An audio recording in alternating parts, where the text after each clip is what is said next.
Olá, meus irmãos, que a graça e a paz do Senhor Jesus esteja com você. É um privilégio muito grande poder estar de volta mais uma vez para juntos estudarmos mais uma lição da Escola Bíblica Dominical.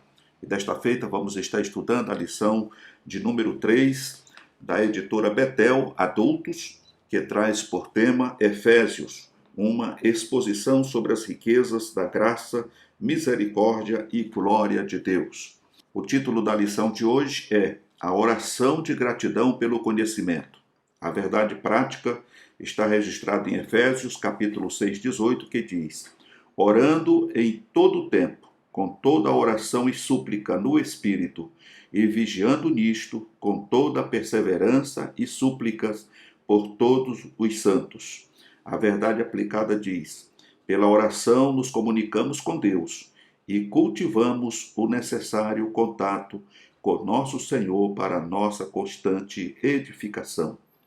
Os objetivos da lição de hoje, em primeiro lugar, é ensinar os fatores que nos motivam a orar.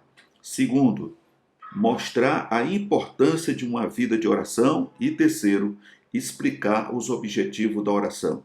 O texto de referência está registrado em Efésios, capítulo 1, que vai do versículo 15, 16, 17 e 18, que diz assim: Pelo que ouvindo eu também a fé que entre vós há no Senhor Jesus e a vossa caridade para com todos os santos, não cesso de dar graças a Deus por vós, lembrando-me de vós nas minhas orações, para que o Deus de nosso Senhor Jesus Cristo, o Pai da glória, vos dê em seu conhecimento o espírito de sabedoria e de revelação, tendo iluminado os olhos do vosso entendimento, para que saibais qual seja a esperança da sua vocação e quais as riquezas da glória da sua herança nos santos. Então essa era a oração de Paulo pelos irmãos da igreja de Éfeso.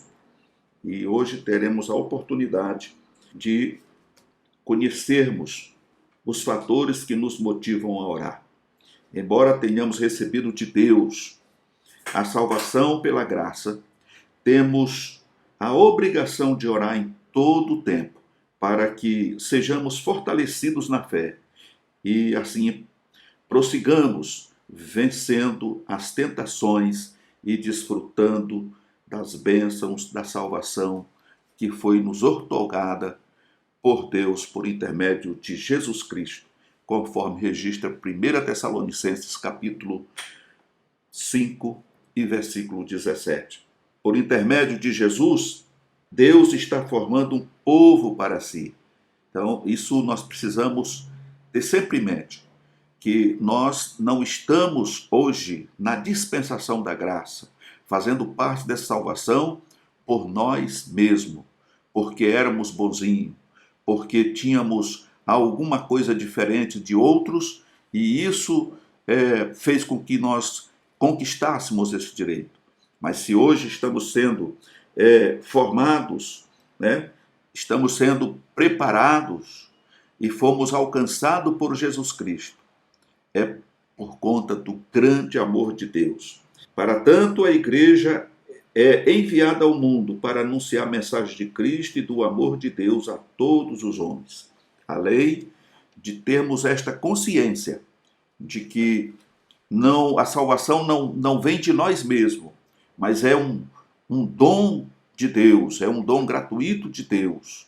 Nós precisamos também ter a consciência de que não podemos ficar isolados, ou como alguém que encontra um tesouro e esconde para que ninguém encontre, e ele também não deseja compartilhar com ninguém. Nesse caso, nós precisamos evangelizar, precisamos levar essa boa notícia a outras pessoas que estão caminhando em direção ao precipício, à condenação eterna. Assim como nós fomos alcançados por Deus por intermédio de Cristo, nós também devemos levar essa mensagem para que essas pessoas também sejam alcançadas por Cristo e assim possa fazer parte desse povo que Deus tem preparado para si. O primeiro ponto diz que a oração vinda de um coração alegre. A fé e o amor que havia na vida dos santos de Éfeso foram o combustível para que Paulo intercedesse por eles para que fosse ainda além. Sendo Cristo objeto da sua fé, os santos se tornaram objeto do seu amor.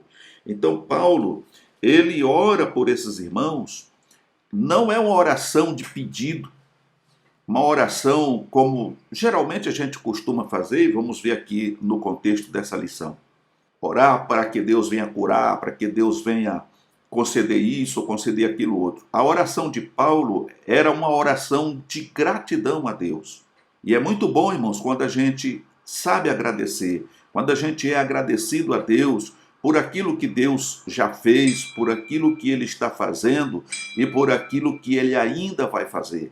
Sermos sempre agradecidos a Deus. E Paulo, ao ouvir sobre a igreja de Éfeso, que era uma igreja que se mantinha firme no propósito de adorar a Deus, mesmo vivendo no meio de um povo corrompido, pois você vai observar dentro desse comentário dessa lição que Éfeso era uma cidade cultural, onde a deusa maior era Artemis ou Diana, um ídolo, né, que levava as pessoas a praticar todo tipo de orgias sexuais e etc e tal. Então ali existia aquela imagem e, segundo a descrição, ela existia vários seios, né? Então ela era a deusa daquela cidade e muitos ali tinham o seu poder aquisitivo, o seu poder financeiro tirado daquele povo que a visitava, daquele povo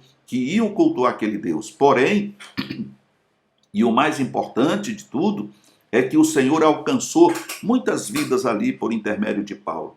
E esses irmãos assimilaram, eles entenderam o valor do Evangelho, eles entenderam o que é servir a Deus com interesse de coração. Então eles se mantinham firmes na fé, buscando o Senhor, praticando o amor entre eles, né? O amor, aquela coinonia que deve existir no meio do povo de Deus. E quando Paulo recebe notícia desses irmãos, sabendo da situação daquela cidade, então ele faz essa oração de gratidão para Deus, orando por aqueles irmãos e pedindo a Deus que lhe desse mais sabedoria, né, mais entendimento, discernimento, que Deus viesse revelar a eles aquilo que era necessário para que eles pudessem manter sempre firmes na presença do Senhor. Isso nos mostra que não é impossível viver no mundo corrompido. Tem pessoas que só é crente quando está dentro do templo. Dentro do templo ele é um crente verdadeiro, mas ao sair do templo ele se mistura com a massa e de repente você já não sabe quem aquela pessoa é. E aqui nós estamos observando que é possível ser um cristão autêntico em meio a uma geração corrompida.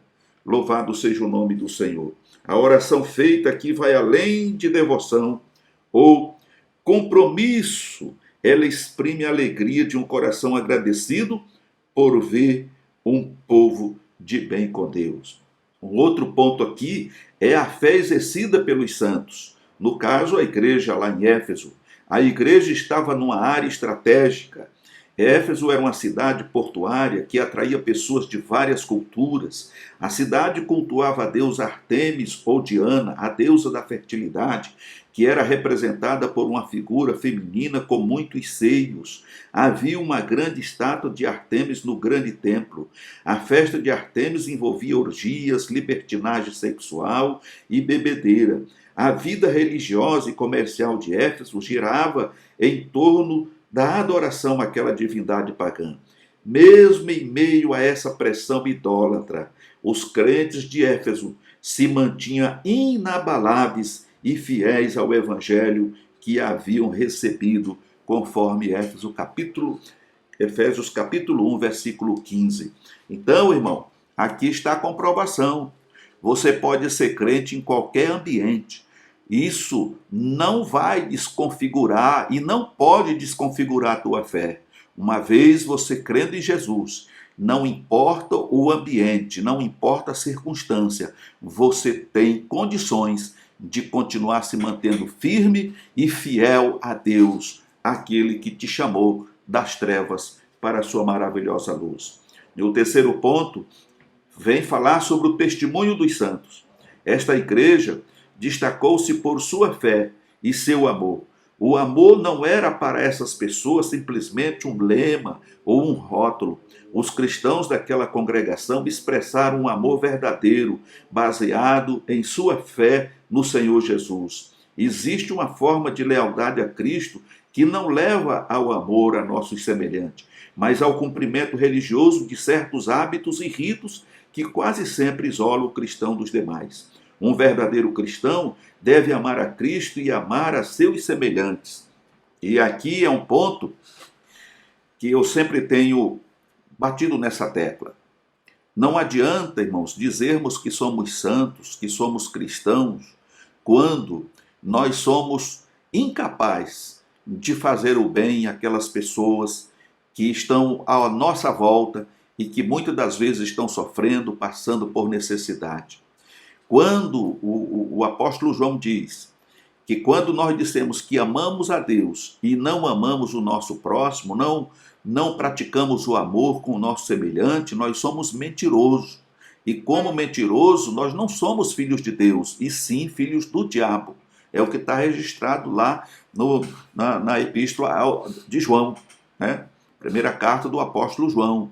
Então nós podemos e devemos sempre ter isso em mente. Amar a Deus acima de todas as coisas e ao nosso próximo como a nós mesmos.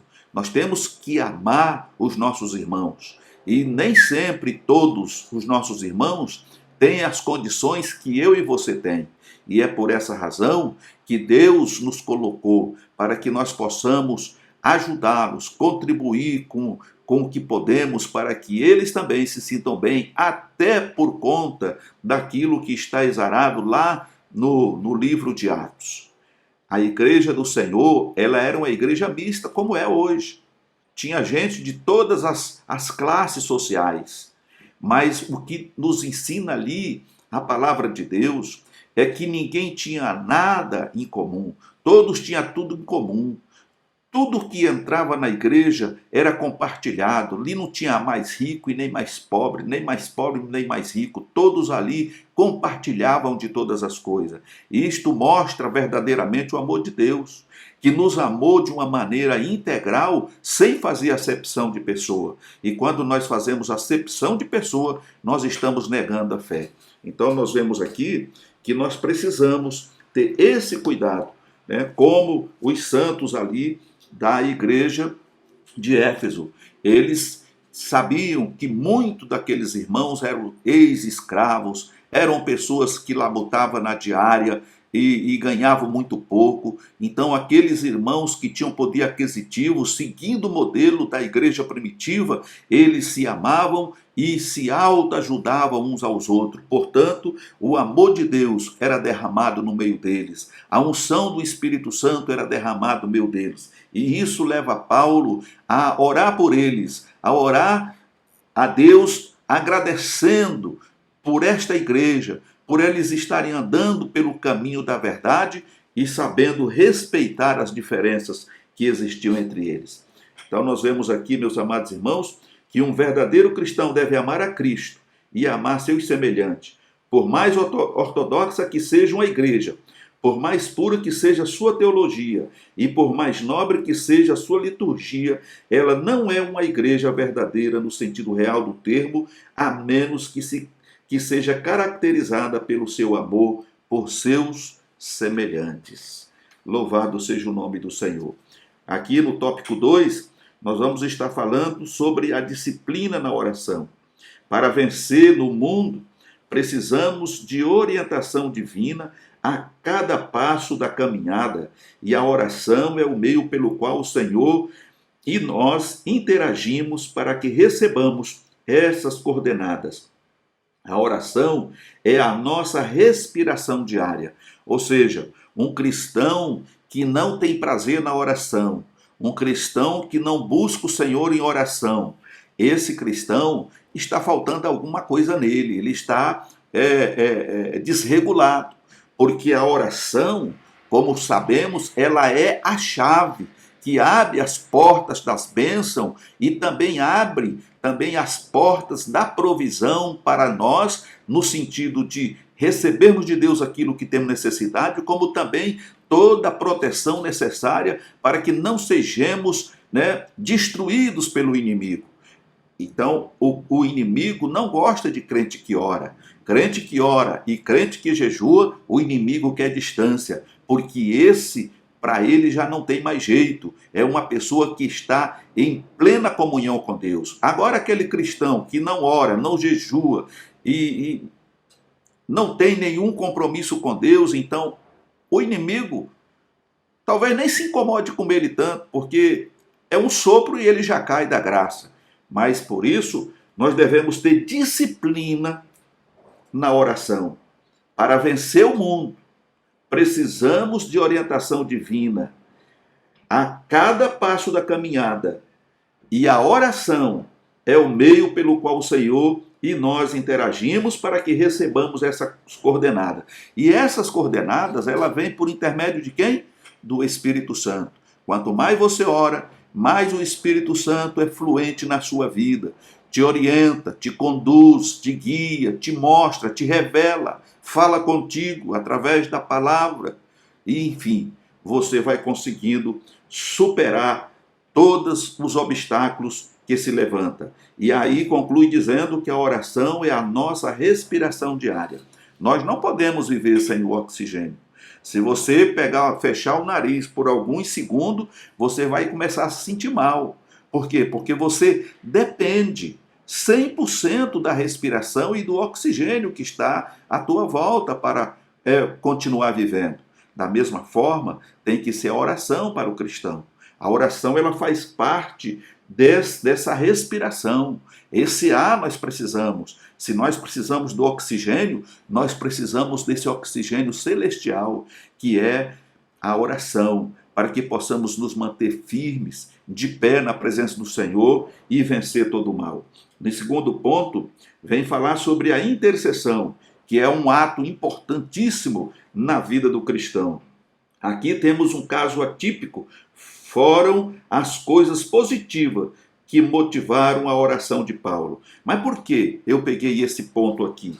Porque geralmente, na maioria dos casos, as circunstâncias que nos levam a orar são dificuldades, doenças, problemas conjugais ou crises. É triste que nossas orações tenham que ser motivadas por causas tão negativas.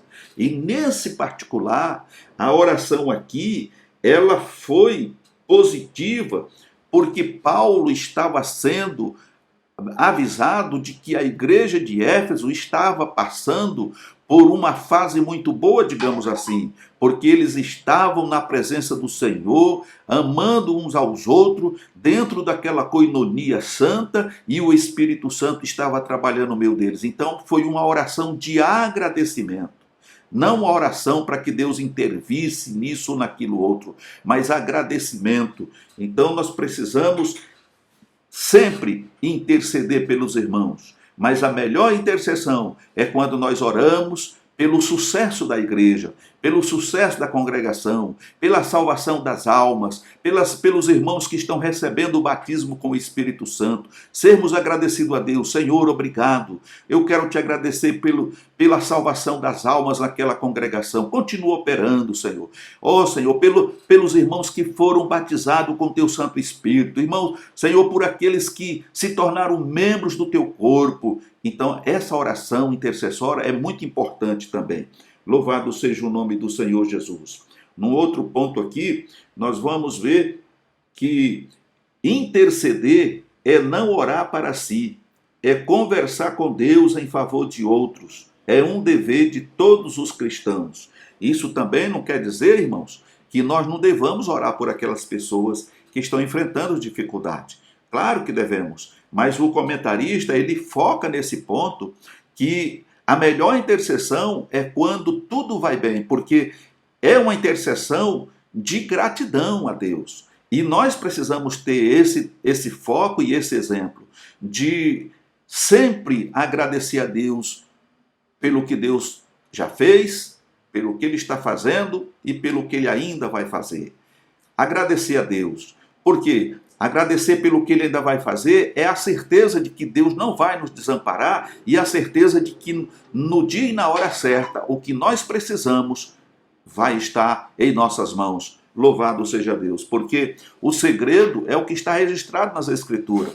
É priorizar o reino de Deus e a sua justiça. E as outras coisas nos serão acrescentadas. E consciente disto, nós priorizamos o reino de Deus, a sua justiça, e já agradecemos pelas coisas que temos necessidade, que Deus sabe que temos e que Ele proverá para nós. Louvado seja o nome do Senhor Jesus. Um outro ponto aqui vai falar sobre a gratidão e ações de graça. A verdadeira ação de graça ou a verdadeira oração intercessória não visa somente conhecer a vontade de Deus e vê-la realizada, mas vê-la se realizando, quer nos traga benefícios ou não. Esse tipo de oração procura dar glória a Deus e nunca a nós mesmos. A relação entre o cristão e a pessoa de Deus através da oração já é um grande motivo para darmos graças. Saber que Deus já nos amava mesmo antes de existirmos redunda em ações de graça. Paulo afirma que fomos abençoados com todas as bênçãos, outra importante razão para sermos agradecidos em todo o tempo. Então veja bem, a gratidão e ações de graça. A maior gratidão, a maior alegria é nós entendermos que antes que tudo existisse, o Senhor já tinha nos elegido, nós já tínhamos sido eleitos e predestinados à salvação. E sabendo disso, sendo conhecedor disso, como diz aqui o comentarista, saber que Deus já nos amava mesmo antes de existirmos e proveu para nós essa salvação tão gloriosa, então já é motivo de darmos graças ao Senhor, sermos agradecidos, porque o Senhor nos elegeu dele mesmo e hoje nos predestinou. Predestinar quer dizer, e vai estar falando do ponto crucial do que diz respeito à predestinação. Então, quando nós falamos fomos predestinados, é o fim. Qual é o fim dessa predestinação? É sermos santos, sermos um povo separado, sermos um povo exclusivo para adorar o Senhor e adorá-lo na beleza da sua santidade, que é o mais importante. Então, a predestinação é o objetivo final, é o objeto, é o objetivo, é o fim, que é sermos um povo especial, zeloso e de boas obras para adorarmos a Deus e estarmos na sua presença. Por isso ele sempre diz nas Escrituras, sede santo, porque eu sou santo. Então Deus, ele não tem compromisso e ele jamais fará comunhão com aqueles que não estão dentro da sua vontade, que é ser separados para Deus, assim como a família de Arão e a sua família foi separado exclusivamente para atender às necessidades do povo e estar diante de Deus e interceder pelo povo na sua época. Então, da mesma forma, o apóstolo Paulo diz que Deus nos chamou, fomos eleitos e agora somos um sacerdócio real e santo para estarmos na presença do Senhor. E isso é glorioso, irmãos. Então isso só já é motivo de glorificarmos a Deus. No meio de milhões e milhões e milhões de pessoas, tantos os que já passaram, os que estão passando e os que ainda vão passar, Deus te escolheu antes da fundação do mundo e te elegeu para ser santo. Louvado seja o nome do Senhor. Aqui no ponto 3, diz ainda, a disciplina na oração. O bom cristão geralmente atua de 3 formas em oração: para renovar-se espiritualmente quando tem uma necessidade pessoal ou quando intercede por alguém. Então nós temos aqui 3 motivos para orar. Primeiro, para buscar do Senhor uma renovação espiritual. Precisamos sempre estar pedindo ao Senhor, Senhor, renova-me espiritualmente. me conceda dons espirituais, me dá graça e sabedoria. Segundo, quando temos uma necessidade pessoal, isso aqui fala de coisas materiais, colocamos diante do Senhor, Senhor, eu tenho necessidade disso, ó Pai, mas eu coloco nas tuas mãos porque o Senhor sabe o que é melhor para mim. Seja feita a tua vontade. Não fazer como algumas pessoas têm ensinado, pegar Jesus e enforcá-lo, se revoltar contra Jesus e só largar o pescoço dele, de apertá-lo quando ele te der a bênção. Não é assim que funciona. Primeiro, porque você é a criatura e Deus é o Criador. Então, como é que a criatura pode dominar o Criador? Não tem lógica, irmão. Então, isso é uma doutrina, eu diria que é uma doutrina diabólica. Isso não é de Deus e na Escritura não fala assim. A Bíblia ensina, Jesus diz que pedi, pedi e dá-se-vos-á. Batei, batei e se abrirá. Mas tudo tem que estar dentro da vontade de Deus. Nem sempre Deus vai ouvir a nossa súplica e vai nos conceder as coisas que queremos, porque Deus, na sua presciência, Ele sabe se aquilo vai ser bom para nós ou vai ser uma armadilha, uma ferramenta do mal para nossas vidas. Então, o interesse de Deus é nos preservar. Então, aquilo que é bom para nós, Ele dá. Tem coisas que nós pedimos a Deus aqui, daqui a um pouquinho nós já conseguimos, porque aquilo estava dentro da vontade de Deus. E há coisas que você já ora há 10, 15 anos e ainda não aconteceu. Porque, primeiro, que o meu tempo, o seu tempo não é o tempo de Deus. E segundo, que Deus muitas vezes vai fazer com que você passe por uma aprovação, por um preparo para poder mais tarde obter aquilo que você quer. Tá certo? Então, esse é o cerne da questão. Então, nem sempre Deus vai dar para a gente o que a gente gostaria de ter. Assim como um pai não dá um revólver na mão de uma criança de 2, 3 ou 4 ou 5 anos, né? Uma arma, porque além dele poder se machucar, ainda pode machucar alguém, da mesma forma Deus também não vai dar coisas que talvez venham servir de cilada para nós ou para outra pessoa. Então Deus sabe administrar todas as coisas. No ponto 3, a intercessão feita por Paulo tinha objetivos a serem alcançados. A finalidade era que eles recebessem de Deus o espírito de sabedoria, espírito de revelação e que tivessem iluminados os olhos do entendimento. Então nós vemos aqui no primeiro ponto que Paulo agradecia a Deus e estava feliz.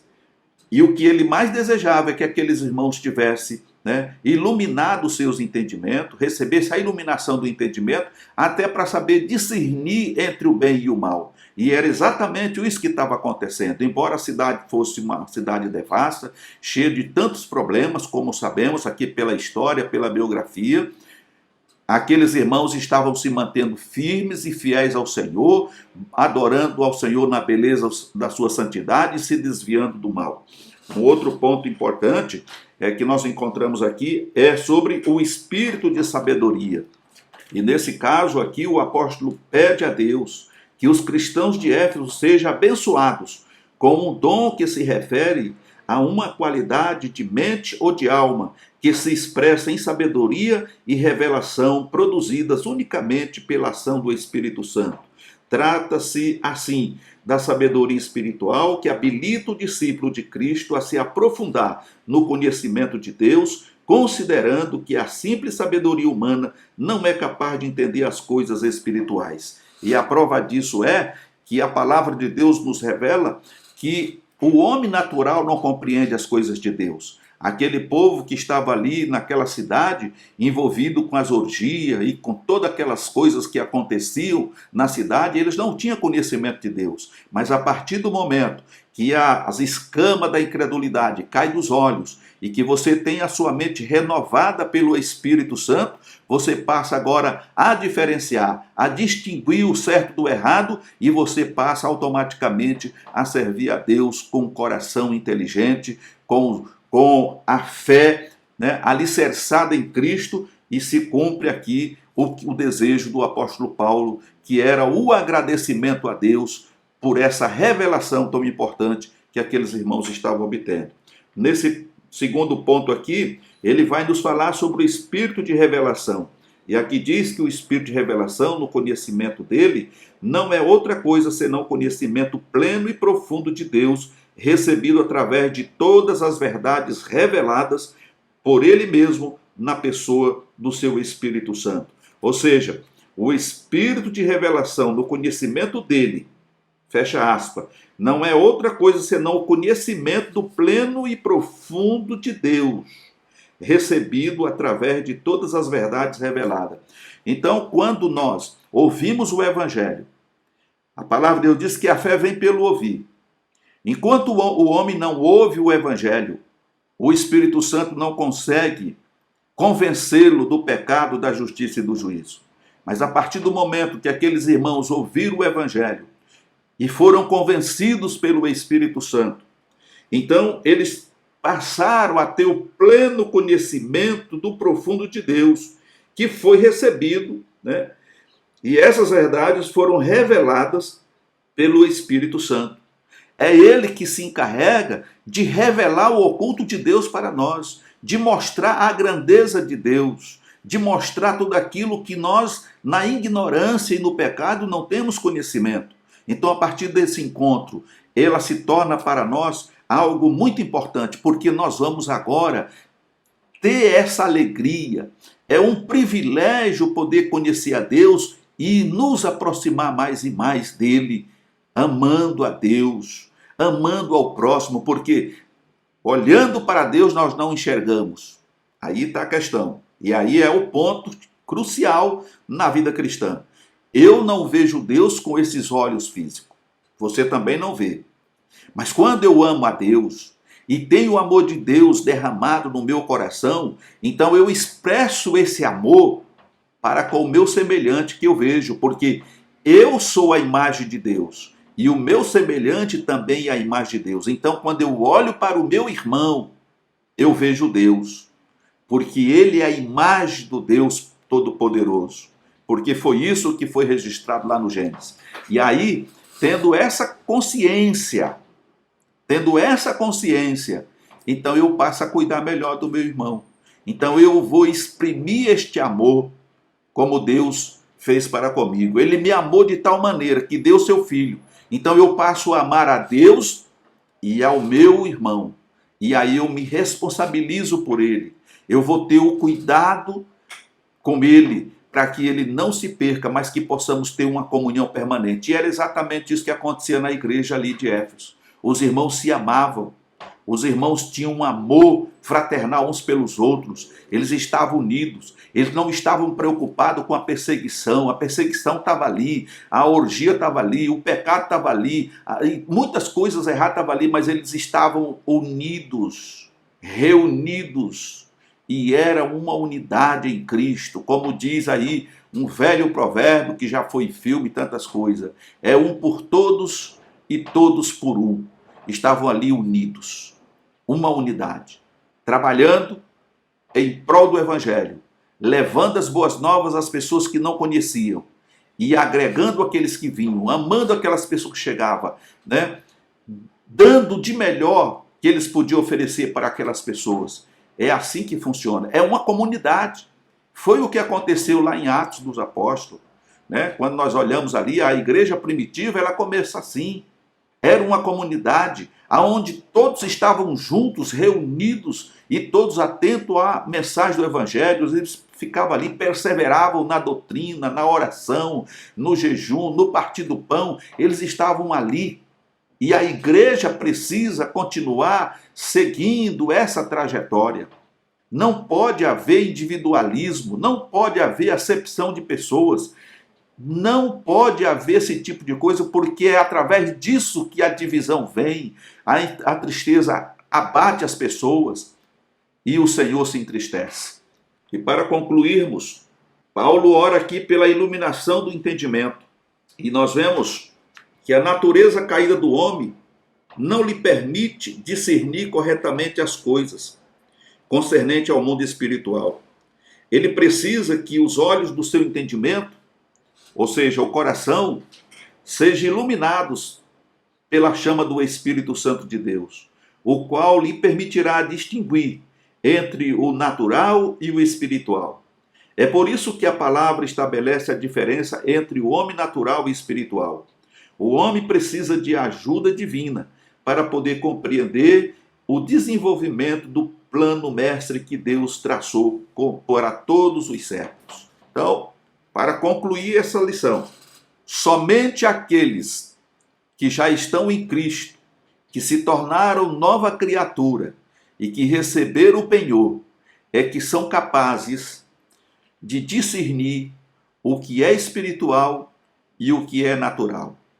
Aquelas pessoas que não conhecem a Deus, elas não conseguem discernir o que é espiritual. Por isso, da ignorância. Por isso, da rejeição, muitas vezes, de não querer aceitar o Evangelho de Jesus Cristo. Mas nós sabemos e devemos ter isso em mente, que o Evangelho precisa ser pregado. Aqueles que foram eleitos pelo Senhor Jesus desde antes da fundação do mundo, que ainda não estão na igreja, que ainda não faz parte dessa família, eles vão ter a oportunidade de chegar a perto.